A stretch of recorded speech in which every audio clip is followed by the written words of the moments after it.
everyone, and welcome to our first edition of Community Pulse here in Rocky Hill. My name is Lisa Marotta, and I am the mayor of Rocky Hill. And today we have with us a special guest, Joe Centinello from the Middlesex Chamber of Commerce. For those of you who may not know, the Rocky Hill Chamber recently merged with the Middlesex Chamber. We are so very fortunate and blessed to have had that occur, and we're very thankful for prior leadership, and specifically Mr. Larry McHugh, for allowing us this opportunity to provide a plethora of resources for our local businesses here. So thank you so much, Joe, thank you for having me. For that. And maybe you can tell us a little bit about your role with the Chamber. So I joined the Chamber in September of last year for a membership directory. So my job is to find new members, and also what we really focus on is retention, because that's the most important thing, to keep members engaged, so we continue to grow. Okay. And approximately how many members do you guys have now? So I just checked this morning on my way over here. It's 2,068. Wow. Yeah. Congratulations. Thank you. How many municipalities do you represent? Well, it's 16 towns now from Rocky Hill to Essex. Wow. So that's a big span of we are the largest chamber in Connecticut, yes. Wow. Congratulations. And so I think the number one question folks ask is, why should I join a chamber? Well, I have a unique view on that, because prior to being a chamber member, I belonged to 3 other companies that were chamber members. So I have a pretty good story to tell, but for most of the time, it's due to just creating opportunities and connections to other people. So we feel like the joining of the chamber is the easy part. We feel like after they call Eversource to turn the lights on, they call the chamber to join. But what they don't really have a firm understanding of what we do and what we can do to help them. So through our events each year and the 16 towns that we have, we've created little divisions so that folks can feel engaged with us, so they don't have to feel like they need to come to Middletown to be part of the Middlesex County Chamber. And for us, it's really just providing opportunities and connections to other people. I mean, in order to grow their business, they need to be connected to people that are looking for their goods and services, and we provide the best networking and relationship building opportunities to do that. You really do. I mean, I've been to a number of these bigger breakfasts that you have, typically at the Sheridan, and then our division breakfast specific to Rocky Hill usually seem to have a very good turnout, and people are getting acclimated and wanting to learn more about what you have to offer. And so I know that you have so many incredible programs, whether you're a business just starting or whether you are an experienced business. And what I was really struck by a few, the mentoring program, the recovery employment program. Maybe you can tell us a little bit about those, or some that you feel passionate. So the HAL Mentor program was something that was started a while ago. And again, as a chamber member prior to being staff, I was part of the mentor program. So it's a pretty amazing program. It's for folks that are in school in Middlesex County, and we are looking for kids that are just looking for some form of adult connection. So maybe they come from a home with that's missing a mom or missing a dad, and for me it was great because my wife and I don't have kids, and it was a way for me to really get engaged with him. And I think I got my first mentor when I was in 2nd grade and followed them all the way through high school. Wow. And it was a pretty amazing experience, and it does make a difference.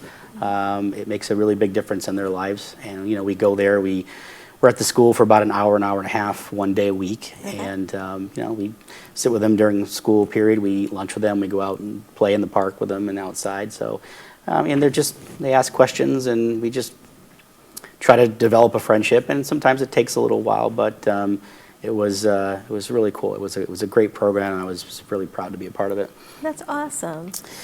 Our recovery employment program, we call it, it's our second chance program. So that's a program that's designed for incarcerated individuals that are out of incarceration now looking for employment, because it's very difficult to find a job after you've been incarcerated. So Larry, who is a huge fan of second and third chances, he has helped create this program where we take local businesses from Middlesex County who are interested in giving those folks a second chance. It's a great program. It's growing. It's run by one of my teammates, Weldon Russell, at the Chamber, and it's done amazing things so far. And I have to say the the businesses in Middlesex County have been very generous with their time and their ability to take on these folks and give them the chance that they need to be able to earn a living, just like the rest of us. That's wonderful. That's a wonderful initiative. So how about some of the events? I know you have some really Yes. amazing large events. There's no shortage of events here at Middlesex County Chamber of Commerce. So our 4 biggest events are our annual golf tournament, which we just had, that gets, that's over at Lyman Orchards. We have our Pride Parade, which is a partnership with the city of Middletown, which is the largest Pride Parade in the city, or in the state of Connecticut. I just found that out. And then we have our cruise night on Maine, which was last Wednesday and rescheduled due to inclement weather. And we also have Holiday on Main. So those are our 4 really, really large events. It takes a ton of volunteers to run them, but they all have very specific needs. And it's just it's a great opportunity to get out and volunteer and meet other folks. And we find chamber members that are engaged with volunteer opportunities. That's how I started, and I met some people, and one way or another it leads to another connection, or maybe a possibly sale, or maybe you get connected to somebody else. But it's a great opportunity to give back to the community, and these are 4 fantastic events that we do yearly. Okay. So if I were a business and I was interested in getting involved or learning more, what would be the best way to do that? Well, you can certainly give us a call or visit our website, connect with myself, so we can find out what it is that you're looking to do. For us, it's kind of like an onboarding process for new members or people that are interested in joining the chamber. For us to be successful in the chamber, to be able to continue to grow, we're looking for information like, why does one person want to join the chamber versus the next? What's important? What's they're looking to get out of this membership? And being able to connect them to the right people. Wonderful. Is there anything else you'd like to share with us that maybe we haven't talked about? Oh God, there's so much stuff. We're in our events month right now, so it's super busy. Yeah, we're super busy, but we're always interested in meeting new folks. It's a low impact engagement for us. It's not a sales process for us. It's about building relationships. So. Okay.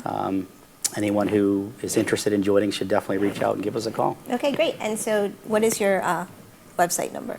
Your phone number and then your website Middlesex, address. it's middlesexchamber.com, Okay. and we are 860-347-6924. Good. I put you on the spot. Yes, you did. Very good. Yep. Well, thank you. We so appreciate you coming and giving us this information. And I want to just end with this. We had a loss in our business community, a very wonderful, longtime business, Century 21, Kurt Clemens Sr., and we would like to dedicate this show to him in his memory. So thank you, Joe. Thank you for the opportunity. Hi everyone, Mayor Marotta here, and I'm super excited because we have a very special guest today, Mohana Namli Jog. And Mohana is a resident of Rocky Hill, and today we are highlighting women in leadership. And I can't think of a better person to bring on for this role because you have an exceptional background. You have an amazing career.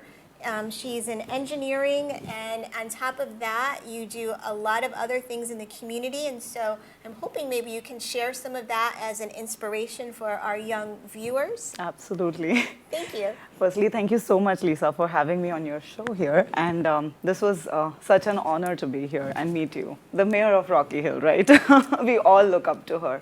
So she's also been an inspiration to me thank you. by helping out the community here, by doing so many social things that we could not think of, I would say. And all of these things kind of inspired me that a woman, can definitely wear multiple hats and, help the society in every way that she can.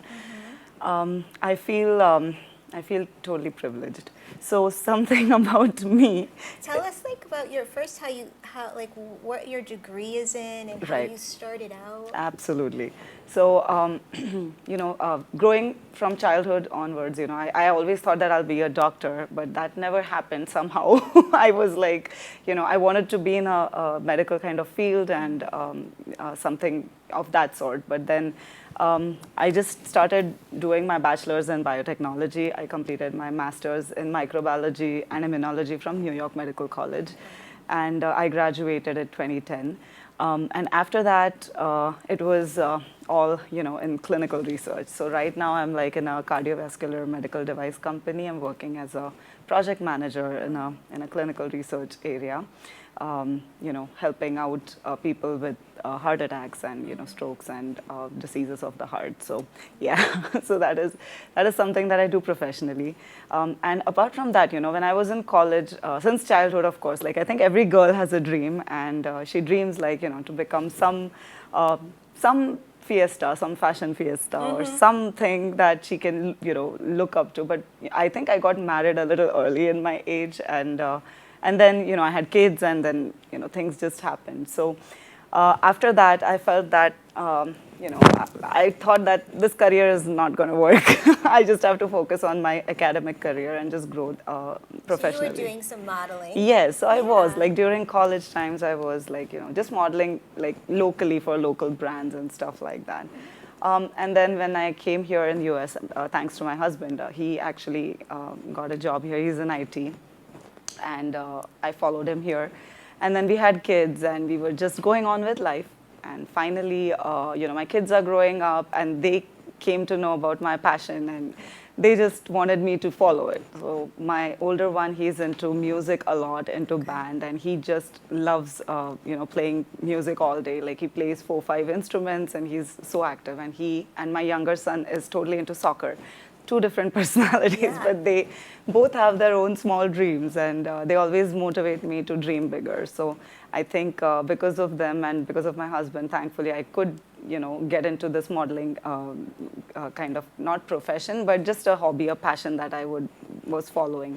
And then yeah, and I would say that you don't give yourself enough credit, because everybody has a gift, right? Yes. So your children are clearly gifted in sports and music, and your gift is clearly in your profession and working in that clinical research. I mean, that's a really tough profession, but also you have this gift to be out there in the community and to do the modeling. And you're not just doing any kind of modeling, you're in New York Fashion Week. Right? So tell us about that. I mean, that's huge. Absolutely. So yeah, we after participating in like these few pageants in the past few years, I think I got noticed by a few of my designer friends, and they actually asked me to like walk for them for their brands. And that's how, like, I think 3 years back I started modeling in New York Fashion Week, and again this year I'll be going out this weekend. So congratulations. Thank you so much. So can we watch that? Is that televised? Yeah, actually, it's not. I think it is televised. I'm not sure on which channel though. I haven't really seen it, but it is televised somewhere. But yeah, it's big. It's definitely something that I'm super excited about, and I get to wear and showcase these different collections and stuff like that. Okay. But yeah. And then tell us, you're also a pageant winner. Yes. That's a huge accomplishment. Yeah, so that happened. I started off with not such a great experience. Like I have lost a few pageants, not come in like, in the top 5, top 10, and felt bad about it. Felt that I'm not made for it, kind of situation. But then you didn't get discouraged. No, not at all.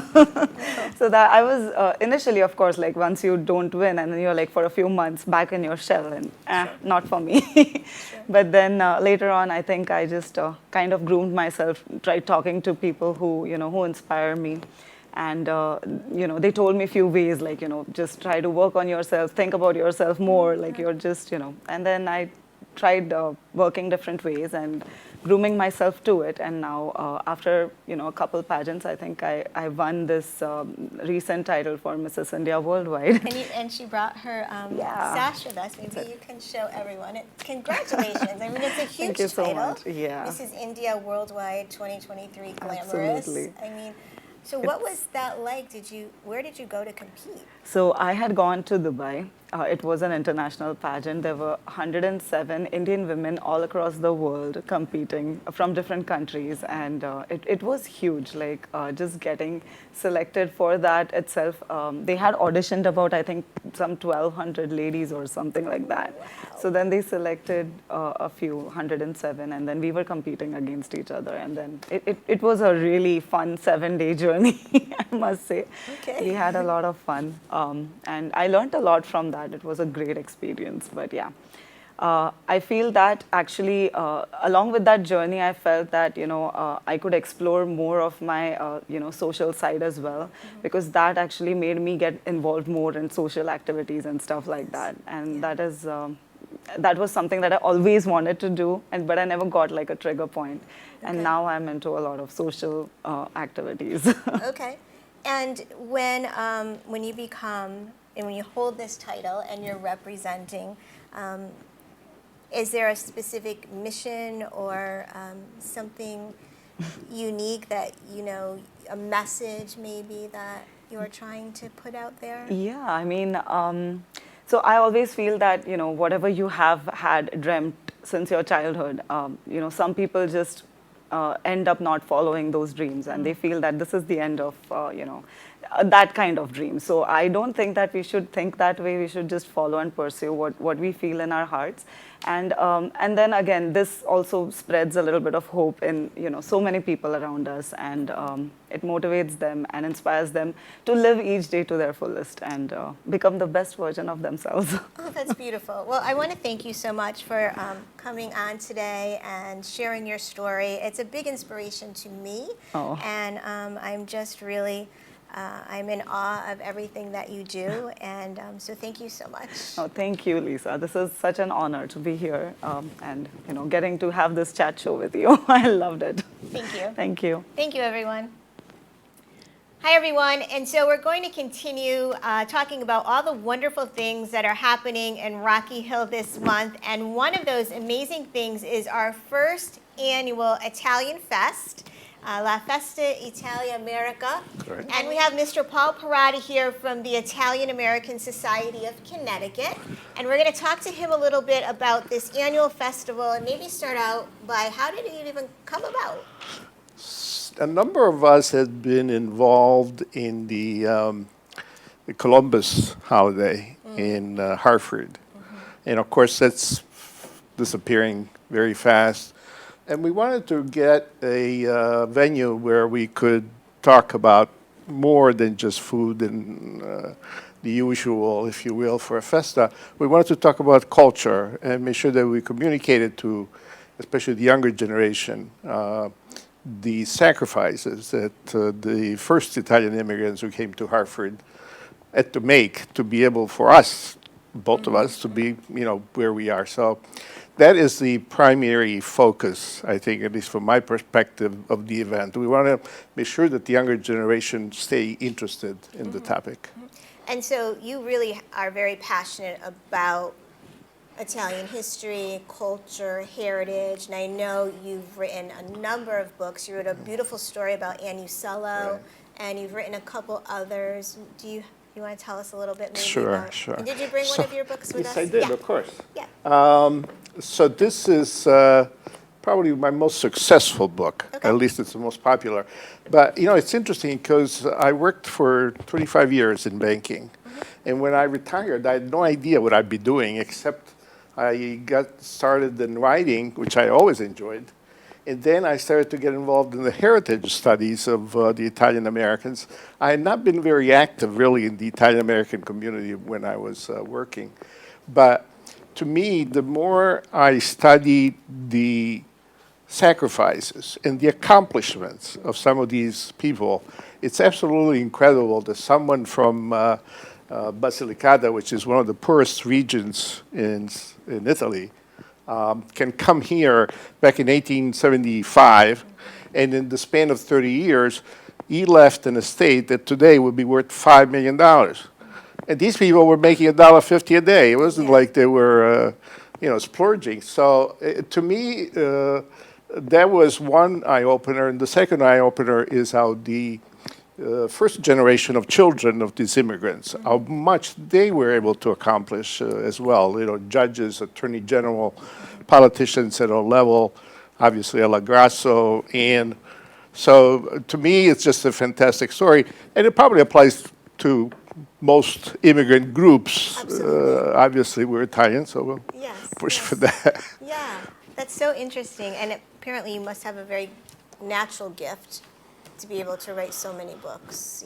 That's congratulations. Thank you. I'm not sure how it developed. Yeah. You know, sometimes you just find it. Yeah. I like to get up early in the morning, usually around 5 o'clock in the morning. I spend the first 2 or 3 hours writing. So Wow. after that, That's wonderful. I'm free, yeah. That's wonderful. But the Festa is Yeah. really a perfect venue for us to showcase. And tell us about the lifeboat and the whole Andrea Doria connection. So the Andrea Doria was a luxury liner which made a number of trips. I believe my uncle came over back in 1953 on the Andrea Doria. It sank in 1956, I believe, in the New York harbor. And fortunately, they were able to save like 95% of all the passengers. But we are going to be very fortunate that thanks to the efforts of the members of the committee, we are going to have one of the lifeboat that actually comes from the Andrea Doria. We're going to have the bell from the Andrea Doria and other artifacts that are going to, I think, appeal to a lot of, especially again, the older generation, because a lot of them came that way through the boating with the Andrea It's Doria. really fascinating. And since the festival, is starting to really catch on now that it's coming and people are getting excited, a woman reached out to me whose mom is in Newington and is actually a survivor. Oh, And perfect. she's going to come to the event. She doesn't get out much at all, but she heard about the lifeboat being there, and it's possibly the lifeboat, because there were a few in that Yes, horrible very few. accident, but it's possible that was the one, and she wants to see it. She also, very interestingly, she was featured on the cover of Life magazine Oh. back in the day as one of Wow. the survivors. She was only 17 years old, Wow. and she came all by herself. And it's really just an incredible story. And you're right, for other generations to see these types of things, it's very important. Yeah, absolutely, because we look at today where we are. Well, we were very fortunate Yeah. that some of our forefathers did what they did. Otherwise, it would have been a very different story. Absolutely. And so the festival is going to have food. So we're going to have music and all kinds of entertainment. We got a tenor who's coming. We got a Dean Martin impersonator. We have a Frank Sinatra impersonator. We have a dance group of Italian ladies who are going to dance, I think, the tarantella or something like that. So that's for the entertainment. On the food side, we have a number of local restaurants such as Casa Mia, Salute, who are coming to provide the pasta and whatever else Italian that you need. We're going to have fried dough and all that kind of good stuff. And we are going to try to have also a group who's going to be going around and playing the harmonica or whatever, just to make it a little bit That's awesome. more appealing. So Good. And it's absolutely free, no charge to get in. correct. And last thing is, where is all the money going to go to that you make?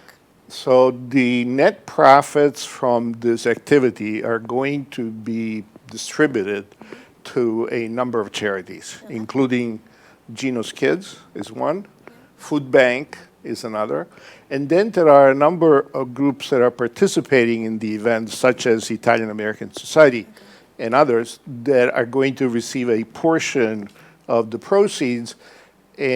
Most of that money is going to go to scholarships. Right. And that is really the prime benefit of this activity, is we're not doing it for the sake of doing it, but we're doing it for the future generations. So I want to encourage everyone, mark your calendar, September 30th from noon to 6 p.m. at the amphitheater at Elmridge Park here in Rocky Hill. It's going to be a spectacular event. As Paul said, it's for a good cause, it's for charity, and it's a great way to celebrate different diversity here in town. And I also want to give a shout out to another event that's happening on the same day at 3 o'clock over at the high school. It is the Rocky Hill High School Royal Blues Invitational 25th Anniversary Band Show. Wow. So that's going to begin at 3 o'clock, and I'm really excited to head over there and listen to not only our high school band, which is phenomenal, but all of the other schools that will be participating, and we want to wish them the best of luck. Absolutely. So thank you guys, and we will see you soon.